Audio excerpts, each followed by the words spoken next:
c'est d'abord un désir. C'est le désir de rencontrer l'autre. S'il n'y a pas ce désir, ça ne marche pas. Et ensuite, il y a un besoin. La coopération internationale, c'est le moyen d'échanger, de co-construire, d'être plus intelligent, en définitive. Quand vous rencontrez quelqu'un qui est porteur d'un projet au Maroc, il vous apprend, vous lui apprenez, et vous découvrez tout un tas de choses. Ça m'a énormément apporté à moi, par exemple, la définition de notre propre stratégie. Donc, c'est un besoin d'efficacité, c'est un besoin stratégique pour une entreprise, pour une association, pour une collectivité publique. Et ensuite, bien évidemment, c'est une exigence éthique. La coopération, c'est effectivement s'ouvrir vers l'autre, c'est tendre la main, et être aussi conscient que, notamment dans notre cas, en France et en région PACA en particulier, qui est très dynamique sur les questions de coopération, il y a en face de nous, au Maroc, en Algérie, en Tunisie, au Liban, on travaille beaucoup sur la Bulgarie également, on travaille beaucoup sur la Macédoine, il y a des gens qui sont en attente de ce geste de solidarité. Ce n'est pas par hasard que nous, on s'appelle territoire solidaire. Donc il y a l'exigence de solidarité, il y a l'exigence éthique qui est à la base de la coopération internationale.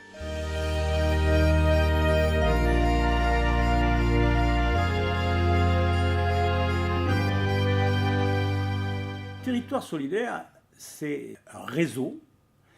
Et la première idée à la base du territoire solidaire, c'est le partenariat. C'est le partenariat entre ces trois catégories de membres que nous avons, les associations, les collectivités publiques, les entreprises, et j'ajouterai aussi les universités. Deux, c'est le besoin de se rencontrer.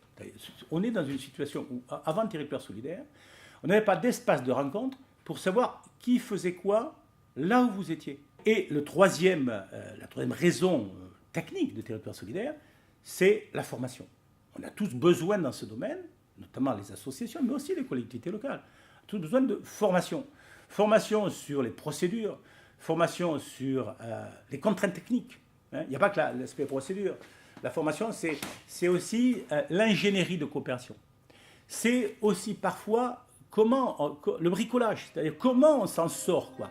Tiens, toi, tu as trouvé un truc, comment tu as fait, Et la quatrième raison de territoire solidaire, qui est essentielle, c'est la promotion. C'est la diffusion de l'esprit de coopération en région Provence-Alpes-Côte d'Azur. Territoire solidaire, je voulais tout simplement ajouter que c'est une maison ouverte.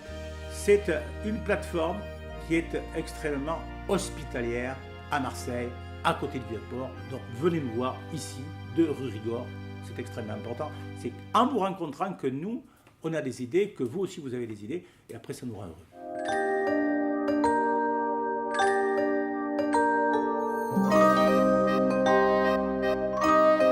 C'est une agence qui a deux activités principales.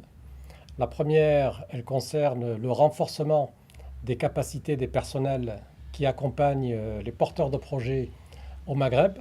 Ça veut dire quoi? Ça veut dire qu'un certain nombre de structures, qu'elles soient publiques ou privées, ont besoin de renforcer le savoir-faire, la méthode d'approche et d'accompagnement des porteurs de projets. La deuxième activité d'ASIM, elle porte sur l'accompagnement des diasporas du Maghreb, donc Tunisie, Maroc, Algérie.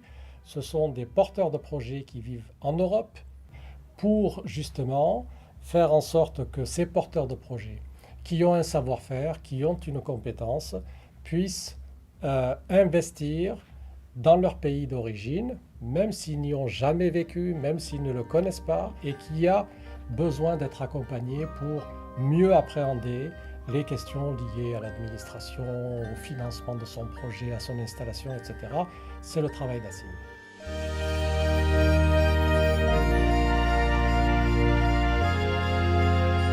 Humanitera, donc c'est une ONG marseillaise, donc qui a été créée en région PACA il y a une quinzaine d'années. Et c'est vraiment un réseau d'un peu plus de 300 professionnels de santé bénévoles qui sont pour la grande majorité d'entre eux faisant partie de la région PACA, des chirurgiens, des anesthésistes, des kinés, des infirmiers, qui partent à travers le monde pour des missions de soins, mais également de formation du personnel de santé, et aussi qui apportent leur expertise sur toute la réorganisation, la reconstruction d'unités de soins comme des blocs opératoires, des hôpitaux ou des écoles de formation. Humanitera intervient sur des programmes en Haïti, suite au tremblement de terre qui a eu lieu il y a quelques années, au Bangladesh sur des bateaux hôpitaux pour soigner notamment les enfants atteints de pieds-bots, En Afghanistan, au chevet des femmes immolées par le feu, pour lequel on a fait tout un programme avec des soins, de la prévention et la reconstruction d'un centre de grands brûlés à Herat, mais également plus récemment sur des programmes liés au bassin méditerranéen, en Jordanie auprès des réfugiés syriens, à Gaza très récemment et également en Tunisie à Kasserine.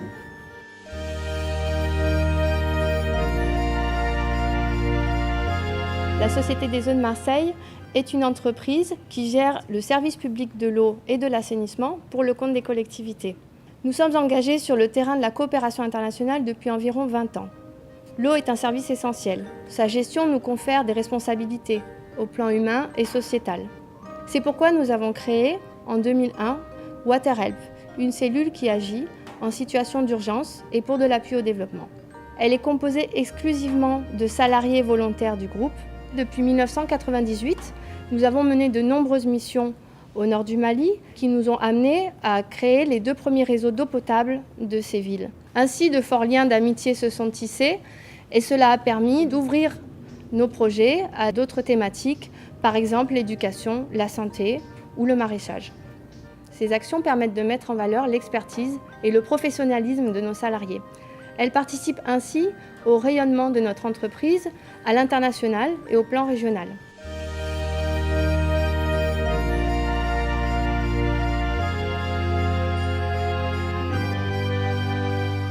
On est une ONG de coopération internationale et d'aide au développement. On fonctionne depuis à peu près une vingtaine d'années, principalement donc en Afrique subsaharienne, et on s'est aussi ouvert sur le Maghreb, Algérie, Tunisie. C'est au Sénégal qu'on a surtout débuté dans tout ce qui était les pratiques d'aménagement du territoire et de développement économique et de service à la population. On a été interpellé par des partenaires sénégalais de la région de Tambacounda pour les aider à mettre en place un projet autour de l'écotourisme. Au cœur du projet de tourisme équitable et solidaire, il y avait d'abord le développement économique local, le respect des populations, de l'environnement, etc. Et qu'on n'obéissait pas à une demande de l'Occident d'exotisme et de voyage, on répondait plutôt à un besoin des populations à développer une économie un peu innovante et alternative, donc ce tourisme équitable et solidaire. Le tourisme solidaire, il permet déjà, il crée des emplois évidemment, ce sont des emplois qui sont correctement rémunérés. Il permet à des gens de faire connaître et de valoriser leur territoire, mais aussi leur culture, de créer des liens, de créer des amitiés également.